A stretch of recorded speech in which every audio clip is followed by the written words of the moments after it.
Voilà, donc je vais vous présenter un sujet sur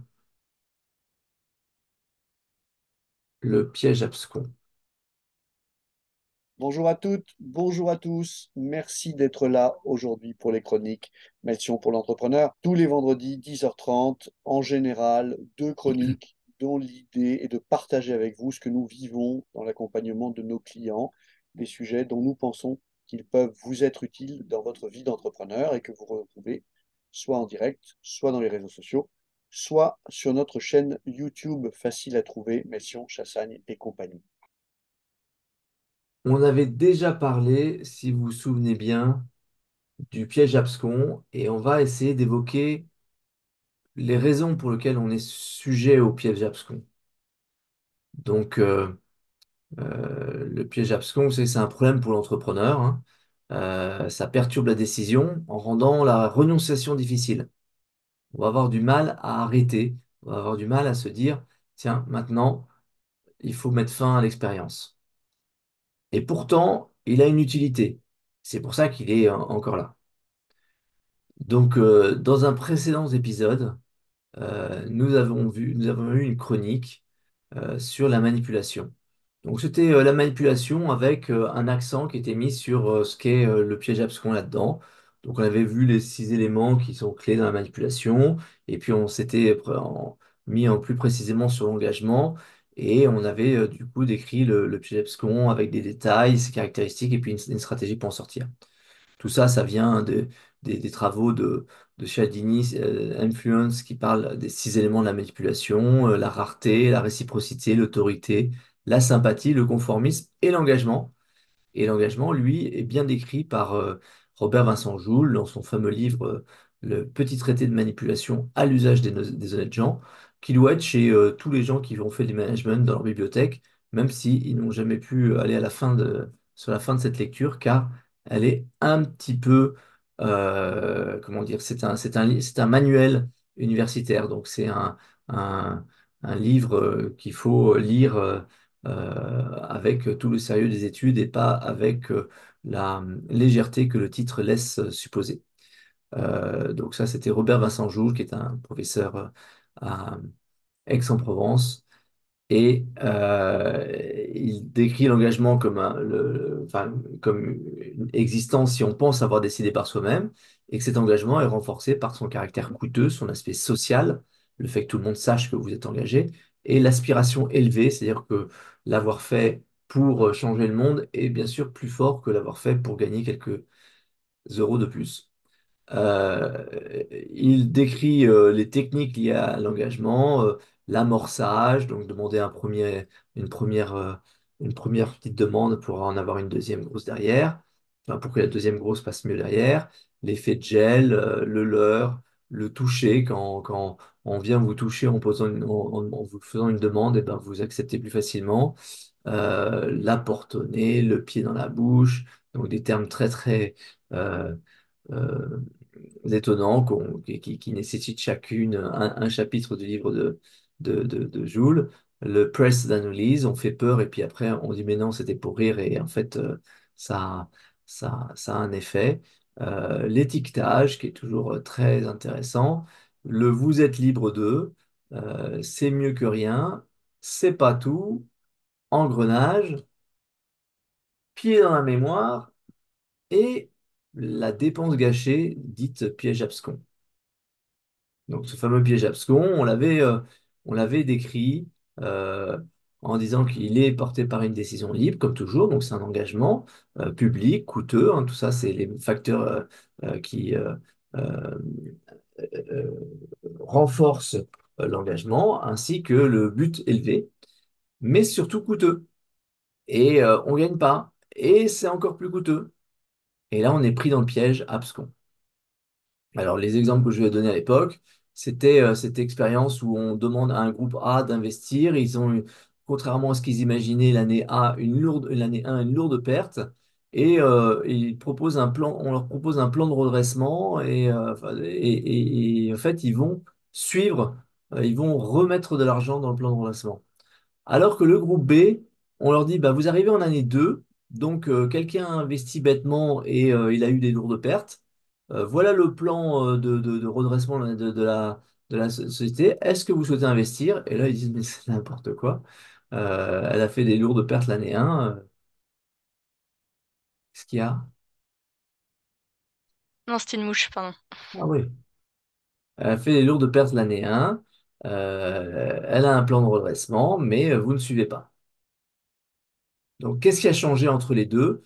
Il y a un groupe dans lequel on a investi, on a cru qu'on allait gagner, on y est presque, bon, il faudrait remettre. Et l'autre groupe qui, lui, arrive froidement et qui dit, bah non, un truc comme ça, c'est pourri, je n'y vais pas. L'autre exemple, c'était vous êtes allé au cinéma, vous êtes sorti tard, vous allez à l'arrêt du bus, on vous dit que vous y voyez que le prochain bus sera le dernier, qu'il est dans 20 minutes, donc tranquille. Il y a les taxis qui passent, vous leur dites de passer parce que vous prenez le bus, vous attendez, 1 heure plus tard, il n'y a plus de taxi et il pleut. Ça, c'est le piège abscon.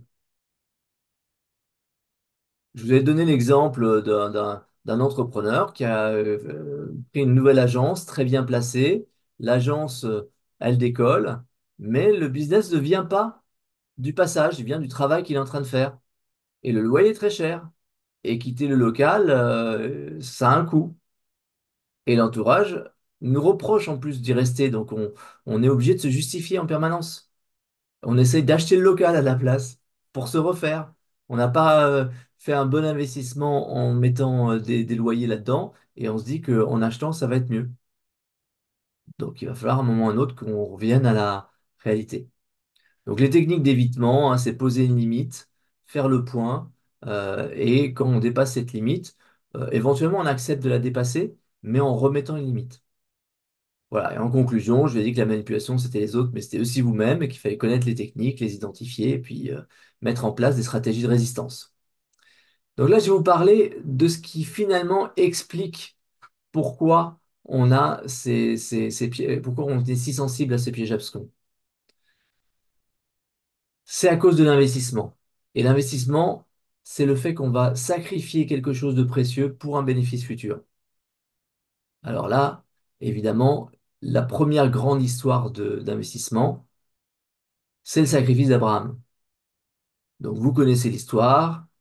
Abraham qui est resté dans les, dans le sous-sol de la maison de ses parents jusqu'à un âge canonique, à un moment, écoute la parole du Seigneur et décide d'accepter de partir dans le monde.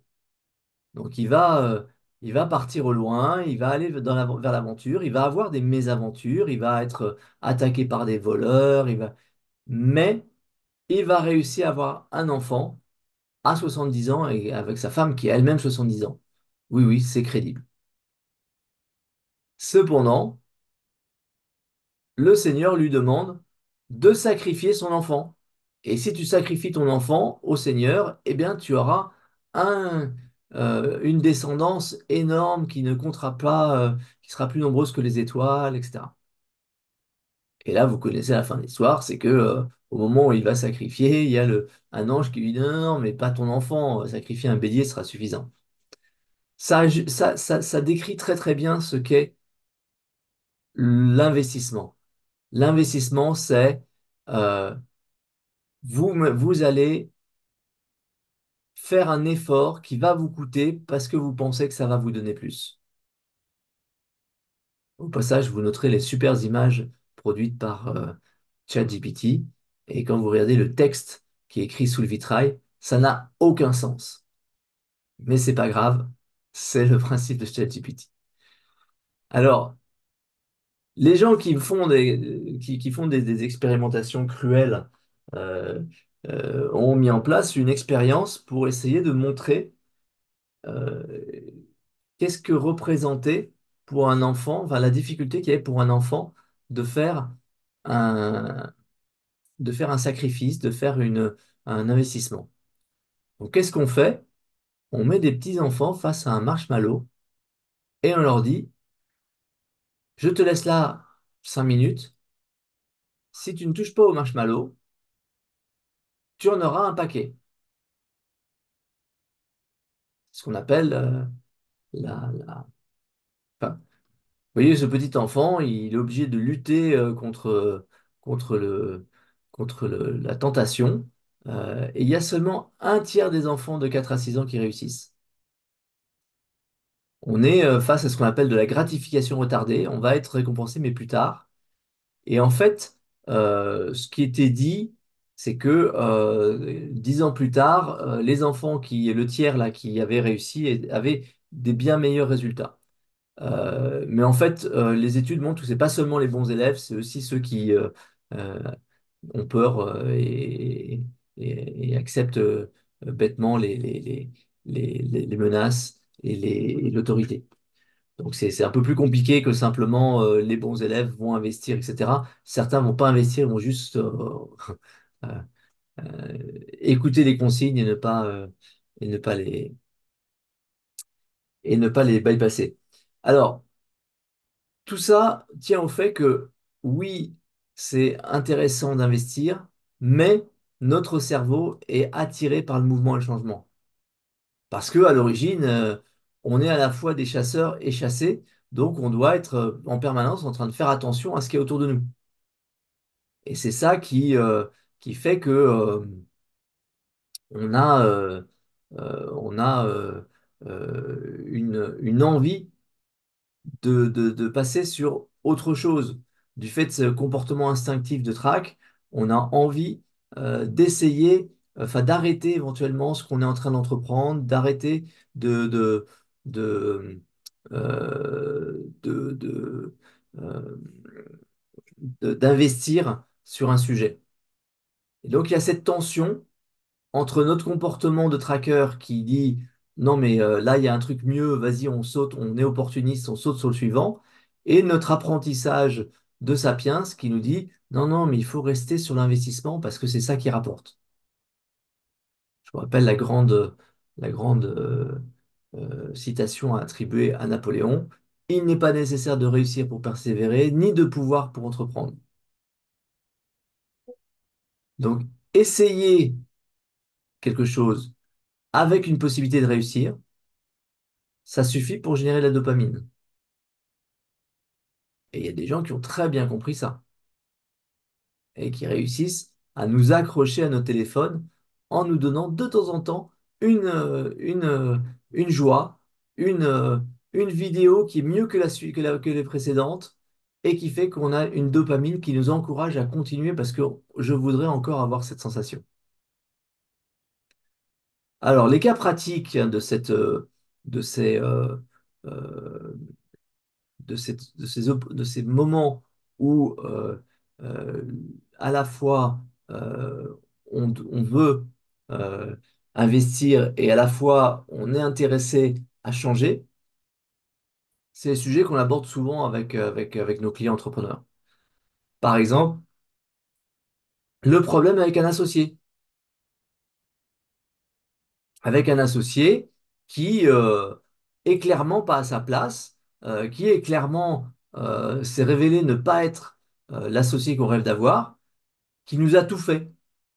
Tous les bêtises, les méchancetés qu'on peut faire, ils l'ont fait, on les a supportés, mais on pense que là, ça y est, il a bien compris et qu'on y est presque. Vous avez tous les signaux d'un piège abscon.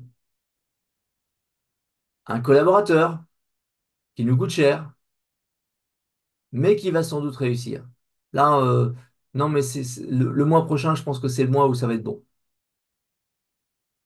Un projet, un nouveau produit, on devrait avoir arrêté depuis longtemps, vu ce qu'il nous a coûté, vu ce qu'il nous a coûté. Vous voyez que ce sont des cas ultra fréquents qui s'expliquent très très bien par ce besoin, cette importance qu'il y a à investir et qu'on a appris à contrarier très tôt, pardon, qu'on a appris à protéger très tôt pour contrarier le besoin de changement, le besoin de zapper, le besoin d'essayer autre chose. Alors, qu'est-ce qu'on peut faire? D'abord, comme je le disais, précédemment, être conscient de notre biais, comprendre que c'est nécessaire qu'il soit là, se fixer des limites. C'est parce que on prend souvent, on va reprendre des nouvelles décisions, c'est parce qu'on est obligé de le faire que on va pouvoir éventuellement se dire, bon, bah, ça y est, maintenant, on a atteint le seuil, il faut, il faut être raisonnable. Mais en général, les limites ne suffisent pas, donc il faut réévaluer la situation quand on atteint la limite et refixer des nouvelles limites. Dernier point, je pense que c'est important d'accepter qu'on est face à un mal nécessaire, qu'on ne pourra pas faire euh, sans, que c'est le revers d'une médaille, et donc c'est cette éternelle acceptation que nous sommes pécheurs. Je vous rappelle que le péché, dans le sens étymologique de la Bible, c'est l'erreur. Donc on fait des erreurs, n'est-ce pas normal?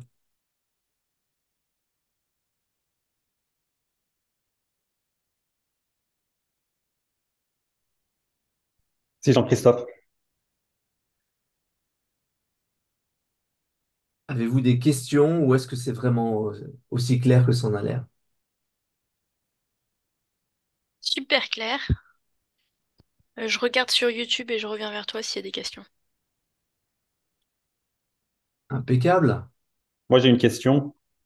C'est, alors tu l'abordes, hein, clairement, mais comment réussir à l'auto-détecter? Alors, on s'appuie un petit peu sur notre entourage, certes, on s'est fixé des limites, on a franchi ces limites, mais il y a toujours cette petite voix qui dit, ah, c'est bon, on va mettre une limite plus loin et puis encore une autre limite plus loin, etc. À quel moment, vraiment, personnellement, on peut le sentir au fond des tripes que on est embarqué par quelque chose? Écoute, contrairement à ce qu'on pense, l'entourage qui nous dit t'exagères n'a pas un vrai effet, parce que justement, ça contribue à nous renforcer dans notre idée que Messi, Messi. Euh, donc, c'est plutôt la procédure qu'on met en place pour refixer une limite. Donc, il y a une des grandes lois de Peterson qui est dis la vérité ou au moins essaie de ne pas mentir. La limite, il faut qu'on admette qu'on y est. En admettant qu'on y est, on ne se ment pas et on devient du coup beaucoup plus capable de passer à l'étape suivante qui est, OK, la limite qu'on a fait, on vient de la franchir. On s'était dit à l'époque, pour une raison, que c'était une limite à ne pas dépasser. Quelles sont les nouvelles informations qui peuvent nous laisser penser qu'on a raison de repousser cette limite? Où est-ce qu'on la repousse et pourquoi? Se forcer à réutiliser cette procédure à chaque fois diminue la probabilité de s'auto-intoxiquer. Ça ne la supprime pas, ça la diminue.